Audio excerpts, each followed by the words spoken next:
One fine morning, Hank was setting off to work. "Hello, Hank," tooted Constance. "Hello, Hank," called Blue Nose, the sailing ship.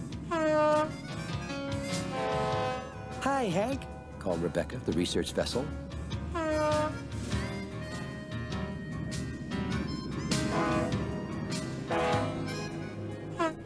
It seemed like everyone in the whole harbor wanted to say hello to Hank. "This is the friendliest harbor in the whole world," Hank shouted out loud. "Morning, Hank," called Benjamin. Hank felt so happy, he whistled a little tune to everyone. Now, Hank's job that day was to move Bayswater barge. "Hello, Bumper Bum," shouted Bayswater. Well, Hank was so surprised that for a moment he thought Bayswater might have been talking to someone else. He didn't see anyone else. "Hello, Bumper Bum," repeated Bayswater, even louder this time. There was no doubt about it. Bayswater was talking to him. It was funny, but that name hurt. It was like someone had bumped him hard. Bayswater just laughed. "Funny name, huh?"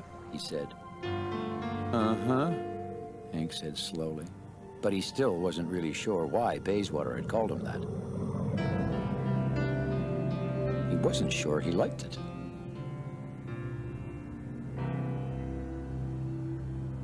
A little later, Hank arrived at the oil refinery with Bayswater. There was a big pile of oil drums in the dock, waiting for Bayswater to pick up. "Let's load my oil drums, Bumper Bum," Bayswater giggled. Well, by this time, Hank just had to say something. "Ready when you are, Barge Bum." Bayswater began to laugh and laugh. Hank began to laugh too. "Barge Bum," he shouted again, and both of them were laughing now. Hank had to admit to himself that it was kind of fun to make up silly names like that. "Hurry up, Bathwater," he hooted.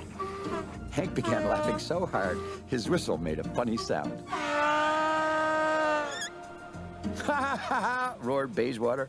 "You sound like a big goose. Honk!" "Bird bath," Hank shouted right back. The two of them laughed and laughed until their whistles hurt.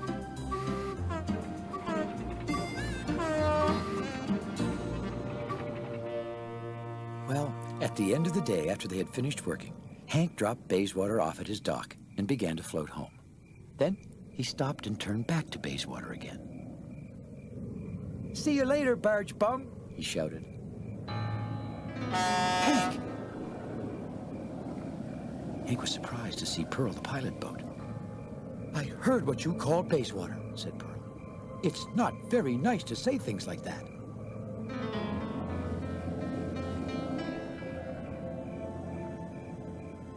"Pilot pooper," Hank said under his breath. Then he grinned a little grin. Somehow, having Pearl tell him it wasn't nice made saying things like that seem even funnier.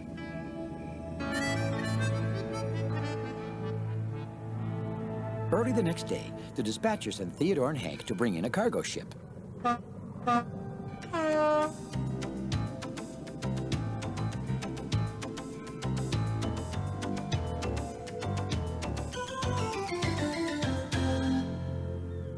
Hank could see the cargo ship, whose name was Inverness, waiting for them near the harbor entrance.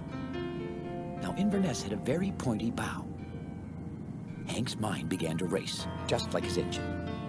He hurried on ahead of Theodore and pulled up right in front of Inverness. "Hello, Needle Nose," he shouted with a great big grin. Inverness didn't say anything. Then Hank puffed along to the back of the ship to help push, tooting his whistle with laughter. "What a funny name I thought of," he smiled to himself. But when Theodore arrived at the ship, something very peculiar happened. Inverness began to lower his anchor, as if he meant to stay right there. "What are you doing?" asked Theodore. Inverness just floated there, silent and still. "Well, don't you want to come into the harbor?" Theodore went on. No, I don't, Inverness replied in a very cross-sounding voice. Well, why not? Theodore asked. As if to answer him, Inverness began to turn away from Hank. Theodore floated along to the back of Inverness to talk to Hank. Hank, he said, this ship doesn't want to come into the harbor. He doesn't? Said Hank. Why not? I have no idea, Theodore said.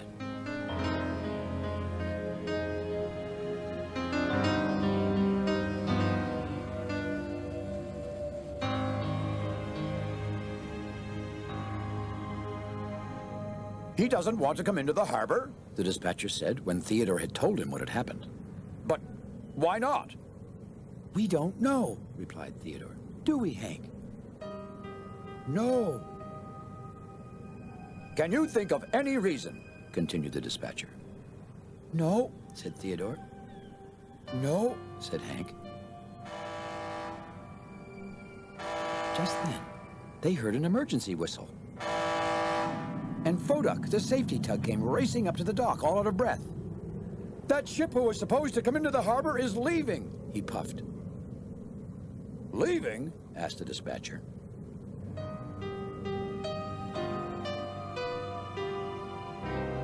Sure enough, Inverness was on his way out of the harbor. Well, why wouldn't he want to come into our harbor? The dispatcher thought out loud. This is the friendliest harbor anywhere.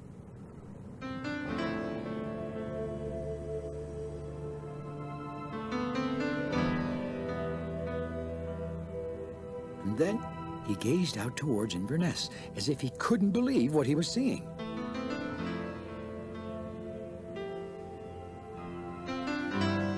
Theodore, he said. Yes, sir. I want you to try to bring him back to the harbor. Please proceed immediately. Theodore didn't waste a beat of his engine. He set off right away after Inverness, with Hank following along.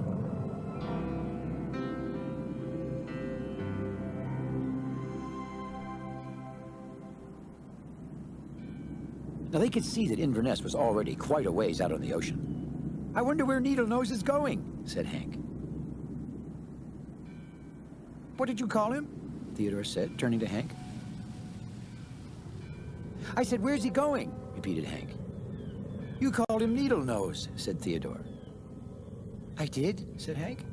Hank had said it without even thinking. I made it up myself. It's funny. Well, frowned Theodore, you'd better not call Inverness that or we'll never get him to come back into our harbor. Well, why not, Theodore? Hank wanted to know. Because, answered Theodore, it's not nice. Just then, Hank had a horrible feeling. Theodore, he called softly. What is it, Hank? I really have to go. I think I did. I think I did call him that. You what? Said Theodore, glaring at Hank. Hank, oh, sometimes you're such a bumperhead. Theodore was so cross with Hank, he just blurted out the first thing he could think of to say. That name hurt Hank like someone had bumped him hard.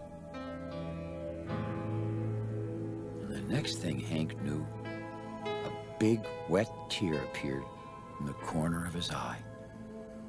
Theodore, you hurt my feelings, he said. Well, I didn't mean to, Hank, Theodore said softly.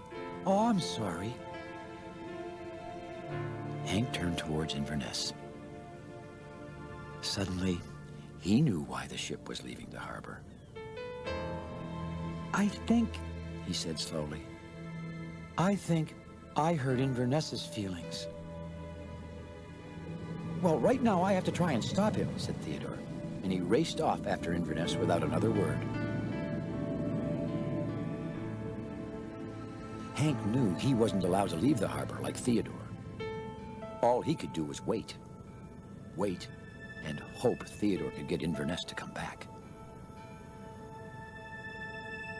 Hank watched as Theodore talked to Inverness out on the ocean. Slowly, Theodore began to turn back to the harbor. Hank held his breath. A moment later, Inverness started to turn towards the harbor too. When Hank saw that, he floated right out to meet him.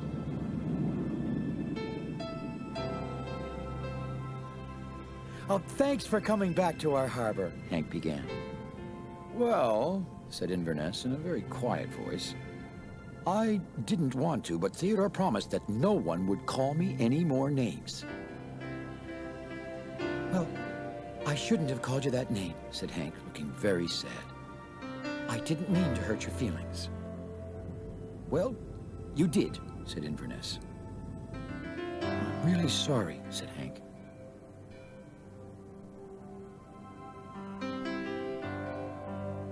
Inverness was quiet for a moment. Then he said, "My name is Inverness." "And I'm Hank," smiled Hank. "And I think, if you give it a chance, you'll see that this harbor is the friendliest harbor in the whole world." "It really is," said Theodore.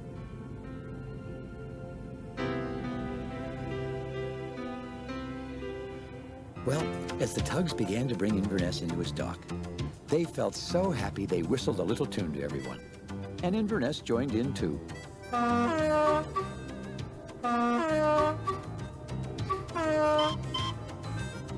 Because, after all, as everyone knows, the big harbor is the friendliest harbor in the whole world.